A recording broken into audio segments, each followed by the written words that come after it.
Yes, Mr. Mwangi. Yes, my lord. I said I'm going to start on an unfortunate note, in that I have to call out a senior counsel for a hypothetical positioning. And I am reading the third respondent's submissions, paragraph 67 and 68. Third respondent says that the third respondent submits that the failure to tender a withdrawal as contemplated under Regulation 52 of the Election General Regulations, the fourth respondent, presidential candidate, did not legally withdraw from the 26th October 2017 presidential elections. And in paragraph 68, third respondent counsel proceeds to say that the third respondent is not aware of any Form 24A that was delivered to the second respondent by Raila Odinga at any time. No evidence has been produced by the petitioner of Raila Odinga's withdrawal from the fresh elections, either within the time allowed by law or at all. But he has just now come before you and based an entire application on the basis that Raila Odinga boycotted the elections. So they're blowing hot and cold on one issue, when now it serves to support the application for striking out. Their position is that there was a boycott. When it serves to give credibility to the election of 26th, then the position becomes that Raila Odinga was a candidate.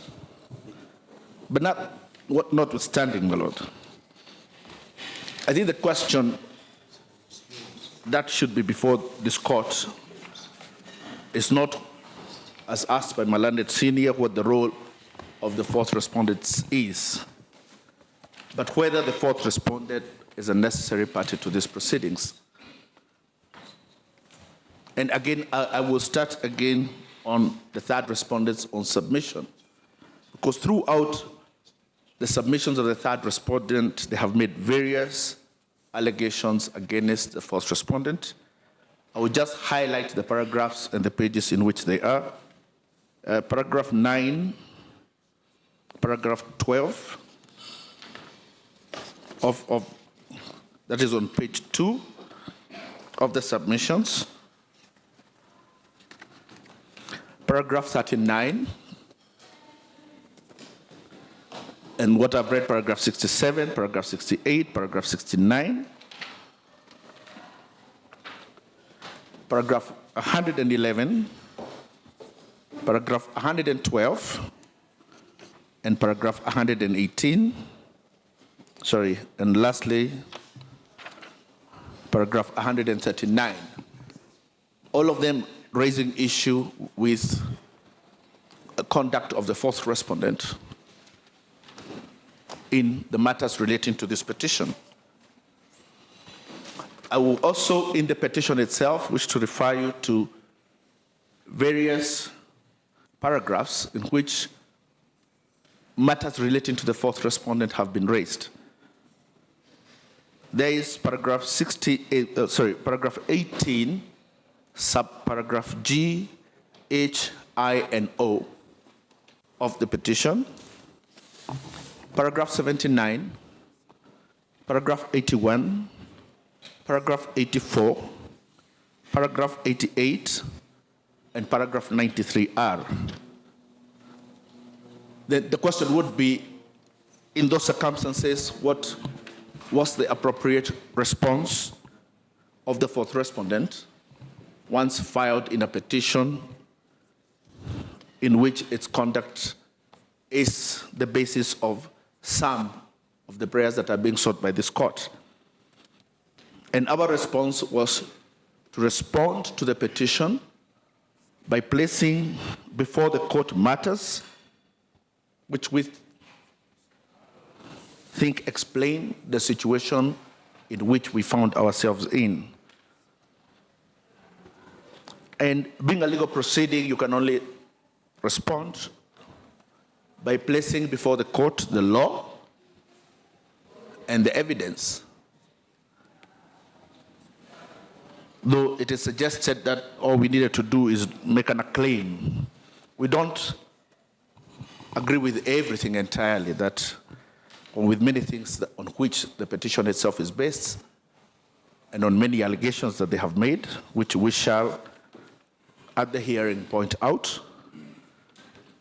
But, my Lord, it cannot be suggested that in the light of allegations that are made against the fourth respondent, both in the petition and in the response of the third respondent, that we were not supposed to mention any matter which we thought would be central before this court in reaching a decision.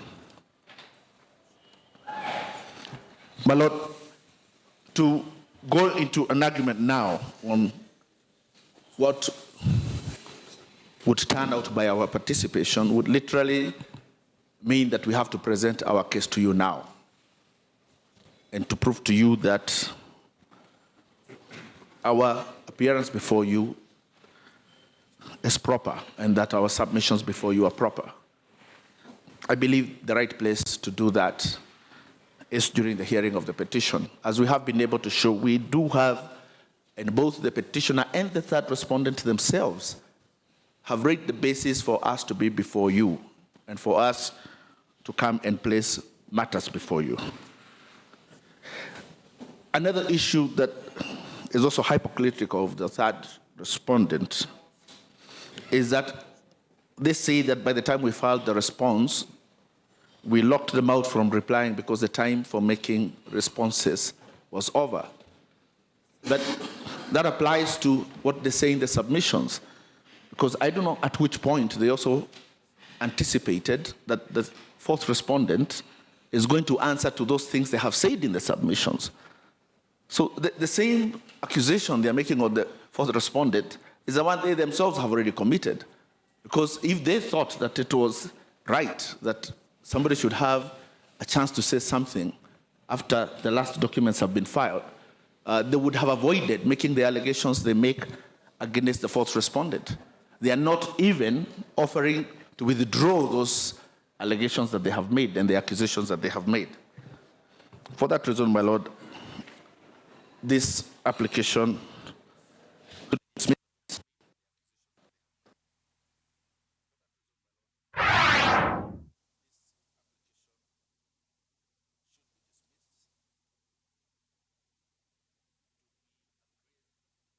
just to the fourth respondent for a petition to go into hearing, its conduct, and the conduct of its members and officials to be discussed, and at no time during that entire hearing are they given a chance to place before the court what their position in that matter is. That is all, my Lord. Thank you, Mr. Mwangi.